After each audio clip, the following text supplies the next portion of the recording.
Back again in the home kitchen. Welcome to another episode of Montego Baby's Jamaican Cuisine. What I tell us a cool time reach. So you know what I like doing at them time, yeah? Make some soup. So I deal with. But I not deal with no regular type of soup today, you know. We are dealing with some red pea soup, one of my all-time favorite soup. You know, we love the chicken and the the fish tea and the this and the that. But I tell us one thing with red pea soup, brother. When I deal with that, it's rich, creamy, and it stick to the bone, you know what I mean? So I want to deal with something heavy and healthy in the evening because I tell you out the door cold, snow fall, wherever you the rain probably a fall. We know say in the middle of winter we there right now. So you have to go deal with it proper and make sure so warm up your body to keep yourself healthy and strong to fight off anything we are come through. So just stay with me for that one and I'm going to show you what I'm going. Bless. Alright family, so the stage is pretty much set to get this soup going. What I want to do is show you the quick layout of what we have going on here. So right now we have celery. If you know we have some chocho that would have done nice as well, but since we couldn't find no good chocho, we use some celery. One thing with celery, very nutritious and it take on the flavor of whatever it is you put it in, you know what I mean? You have some scallion, you have your onion, thyme, garlic. Now we have some carrot here, some Irish potato, sweet potato. We have some squash. If you can't get the good Jamaican pumpkin, you know what I mean, by all means. But unfortunately, that we have to work with right about now. And the pumpkin is pretty much a part of the squash family anyway. So it kind of give you like the same flavor, but it's not as sweet as the Jamaican one, you know what I mean? So right here we have meat, we have soup bone, and then we have some bottom roast. You know what I mean? Bottom round roast. If you have some stew beef, you can use that as well. But I mean, for me right now, that I use. We have organic corn over the side there, so. And then of course we have red peas, kidney red beans. You know what I mean? Washed, cleaned, ready to go. Yeah man. So the stage is set pretty much. What I'm going to go ahead and cut up them thing here, get them ready for throwing in the pot. But we'll probably do still. We'll cook the meat, the soup bone first, and the peas.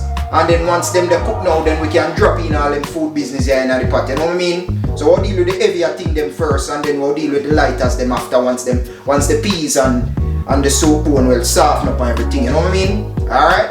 So check back with me here in a minute. Alright family, so we have the pot here ready. We have about 13 cups of water in this pot here. And then we have a red peas in there, like I said, washed, cleaned, ready to go. We are going to turn the stove up here to about, would I say medium high for right now. And then we are going to drop in with soup bone. Remember, so you have to wash your meat the same way. Everything have to wash, everything have to clean. See me I deal with? So the soup bone here, we just so drop that in.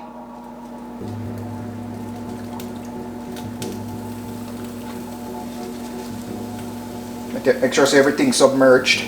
And I normally like my peas go at the bottom, since them they are harder to cook. So we not go, so the soup bone not gonna really get soft. We just try get all them juices the outside same way. You know what I mean? This is just mainly for flavor, right? So you can use as much as you want in regards to that. If you have a big enough pot, by all means, put as much meat as you want. You see me? Alright, so we got that in there right now. So we'll do add with scallion. We're going to add 4 peg of garlic right here. We press them. We have with thyme. Nice like a bunch of thyme here. Drop that in. And then we have some onion. We have about a half an onion right here. We'll throw that in there. All these things that add flavor. Can't cook your peas without flavor, you know what I mean? Naturally. We don't know bagalula, we don't use no Maggi, and we don't use none of them season salt business. Straight natural way of deal with. We'll drop in some sea salt here. We have about 1.5 tablespoons of sea salt. Make sure so you get the one when I have no anti-caking foolishness in it, just straight sea salt. And then normally, if you have your allspice seeds, you can use that. But I notice that this kind of better because when you drink your soup, you don't want a whole bunch of seed in your mouth. You see me? So I get the allspice powder. So I have about let's say about half a tablespoon allspice powder. Just like that, yeah? Sure, say all that go down in the water. Just like that. You see flavor now, it'll start from the top and go right down to the bottom, you see me? Once that start boil up, just make sure you push it down a little bit. You can start from the top and come right down. Yeah? Alright, so that is it for that right now. We'll put on the cover. Seal that off. Put on your top. Seal that off. And you make this run for about 45 minutes to an hour. You know what I mean? Sometimes the kidney bean them can be very hard.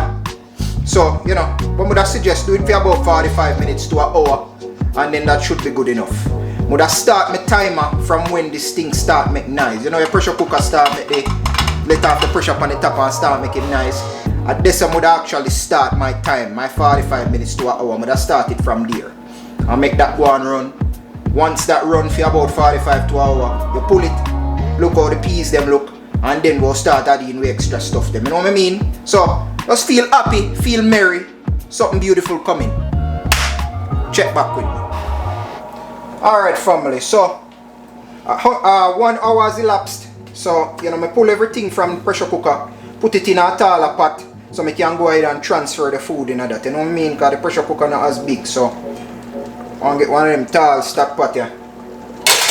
Just like that. What we are gonna do now, we're gonna drop some coconut milk in this. So you know, like I said, we don't waste nothing. So if we have leftover coconut milk, normally when I do my life I freeze it.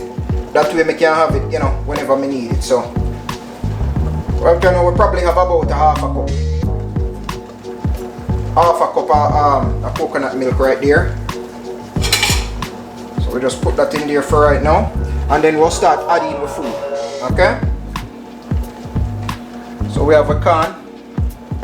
Cut up a can, them, you know, in nice little pieces. That way don't take up too much space in the pot. Now by all means, if you want to move some of them beef bone there tight, you can certainly do that. You don't really need it at this point, to be quite honest with you. So you can kind of move those out of there. If you have some meat on the side of the soup bone, you can always cut off that and drop that in your soup, make it go and make it merry, you know what I mean? You don't really need the bone at this point since the pressure cooker already take off all that flavor out of the bone. And everything was turned over into this pot, right? So, just add in all my food, then we have a sweet potato here. Irish potato. And then we have a squash. You know what I mean? What I probably have to do with this, I'm going to add some more water. Remember we do about 13 cups on the pressure cook. On the pressure it. So we'll probably add some more. That way you have soup to drink with your food, you know what I mean? So just like that, we just add that in there. And then we are going to add some water in at this point. So we have about 3 cups more water. Come on, 3 cups of water we add another. Okay? So just go and add in all the food them here. And then after that we are going to add in the meat. Like we said, the bottom round. Kind of cut that up thin. And we just split it in. And we just chew everything in it, you know. So we have the carrot here. Chew all that in. The celery here. Chew all that in. Okay. Kind of make some space and make everything go in. Just like that. Yeah. Oh, beautiful, man. I'll kind of try get from the bottom up. Cause you want them peas that kind of move upward, you know. Kind of maneuver a little bit and work some of the food down in the pot. Work it over a little bit like that, you know. Looking beautiful. Alright. So I'm going to cover this up and make it go and bubble. And then after that we'll add in with meat. We're not add it in yet, we'll make this get hot first. We're not going to really put it on cold water, you know what I mean? So So make this go and bubble. And then we check back on it. Bless.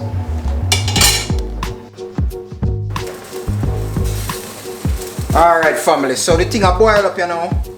Pull off the top and see what I go on. Alright, yeah. Alright, I boil up real heavy, you know. So we'll turn it down a little bit below the medium high. And then before we add in the meat, we'll just season it a little bit more, okay? So we'll probably put in about 1 tablespoon of salt, okay? Remember, this is the second time I add in some salt in it, right? We'll put a tablespoon of salt in that. And then we are going to do 1 teaspoon of black pepper, okay? Nice little teaspoon of black pepper, just like that. Yeah. I'll mix that in, you know. Just so that go down. Looking beautiful, nice and lovely. So what we do, we just basically just bring this to a boil before we add in the meat. And then as you can see, we just add in a little bit of salt and some black pepper. Like me say, we want to make the food pronounce itself naturally. We're not going to add a bag of blue lolly. If you know what I mean by that, you already know what I talk about. You know, we don't add no seasoned salt on them business. The natural thing we are dealing with. You don't need a whole bunch of foolishness to make your food taste good. Just make your food do its thing naturally, right? So, make a lot of space in the pot by removing the soup bone them, you see me? Take out about 3 nice size soup bone. Kind of scrape the meat off of the sides them and get all the meat. You know, so we don't waste no meat in this, you see? Alright. We taste it here a little bit now. Probably have to go season it one last time after we drop the meat and it start boil up. But for right now, we just taste right there. Alright, flavor right where it needs to be for now. So now I'm going to do add in my meat right now. So go and drop them there in. And I know how you think still. I know you probably say with the dumpling them there. You do over the yard but already we can't do that without some dumplings. So we already have the flour to the side there. You know, once the meat start bubble up and thing, I'll drop in the flour, my last thing for cook, you know what I mean?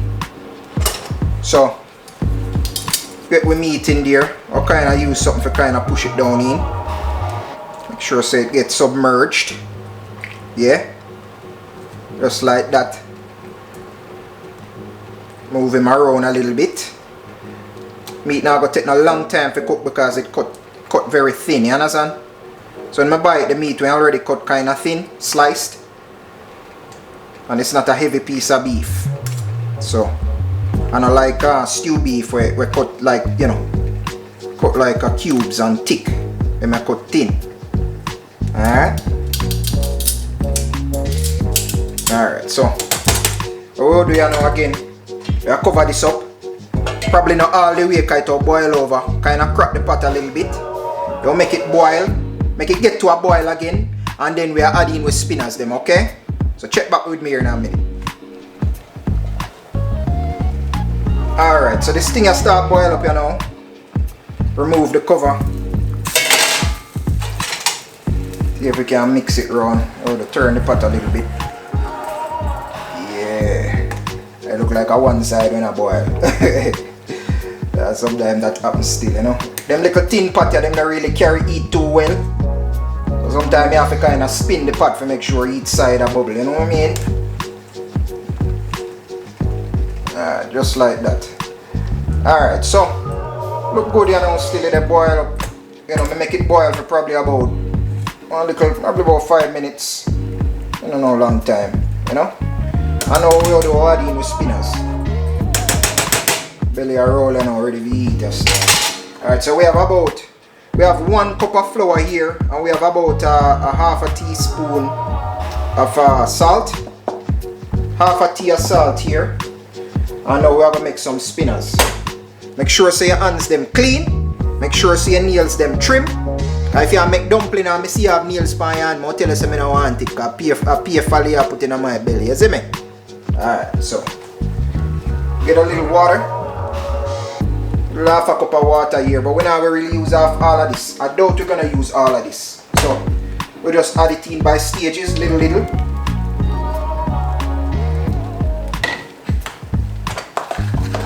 We add a little bit here. We have about quarter of the water we add in a while ago. A little bit less than that. And we add in a little bit more.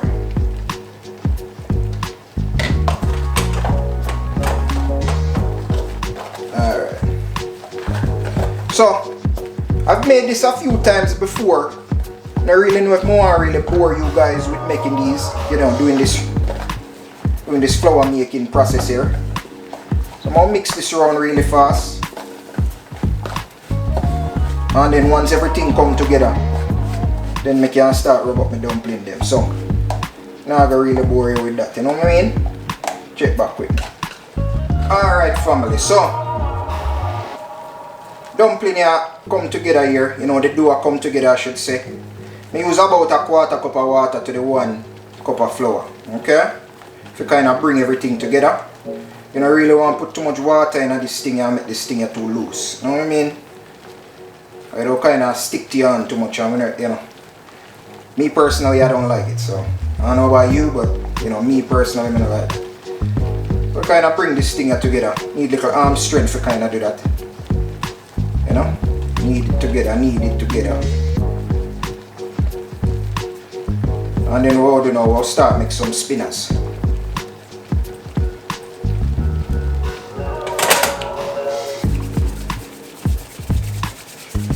I really need a huge dumpling for them. You know, so them are a little bit bigger than what we normally use in some curry or anything like that. A little bit bigger, you know, around them size here.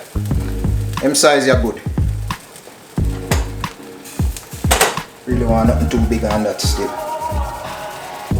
I'm gonna probably do at this point, since they boil up nice, we'll drop the fire down to about medium. Okay? Because we don't want it to boil over too much. So we'll drop it down to about medium. Make it finish cook. Because all it needs to do now is just cook the dumpling and we're ready to go. Generally speaking, dumpling probably not going to take more than about 10 minutes to cook, you know? Because they're not really big. When you make them small like them, now going to take more than probably about 10 minutes to cook. Okay? So I'm going to go and rub up them, get them in. Give it about 10 minutes. You can cover it halfway if you'd like. You don't really have to still, since the pot's so high. You don't really want it to boil over too much. So what probably do when we put it on the top, you probably will crack it halfway. And like I said, turn the fire down to medium high. And make it go and do its thing. Once you put all these things in, them dumpling in, what would I suggest you do? Spin it round and then taste the water. See if it's seasoned. See if it have enough salt to your liking. Like I said, you know exact. We're not the exact measurements thing here. We cook from the heart. Nothing is rehearsed. Everything is spot on right here where we are dealing with, and we taste as we go along. If you're a real chef and you love food, make sure so when you cook, you taste your food and you will know what you need to add. You know what I mean?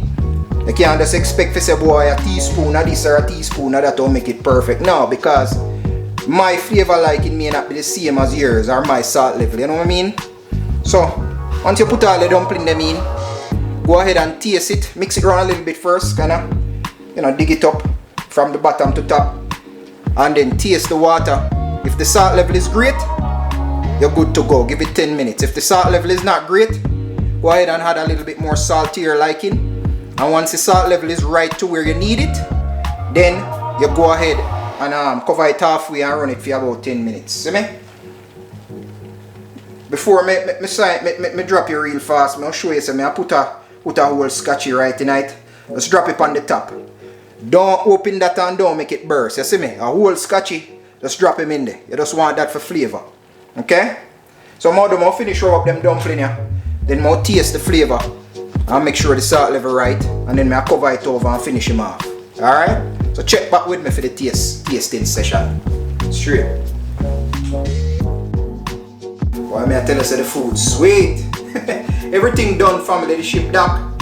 Taste it, everything beautiful, tasting great. So ready for dig in, you know. Like me say, once me drop the spinners them in it, me drop about a tablespoon of salt, and then me cover it up halfway and me make it run for about 15 minutes. You know what I mean? To make the dumpling them cook properly. Make sure so you mix it up and make sure all the salt and everything mix up in it properly. And like me say, taste your food as you go along. You know what I mean? Now go with my exact measurement. Go by where you like and where you feel. If you taste it and you say, boy, it have too much salt or it need more salt, by all means, modify. You know what I mean? So, you know, just do as you please. Make it your own. Cook from your heart and you will never go wrong. So, no like me say, I'm not going to stretch it too long at the end. So, one love, more love, righteousness. Mantico baby, signing out. Blessed love.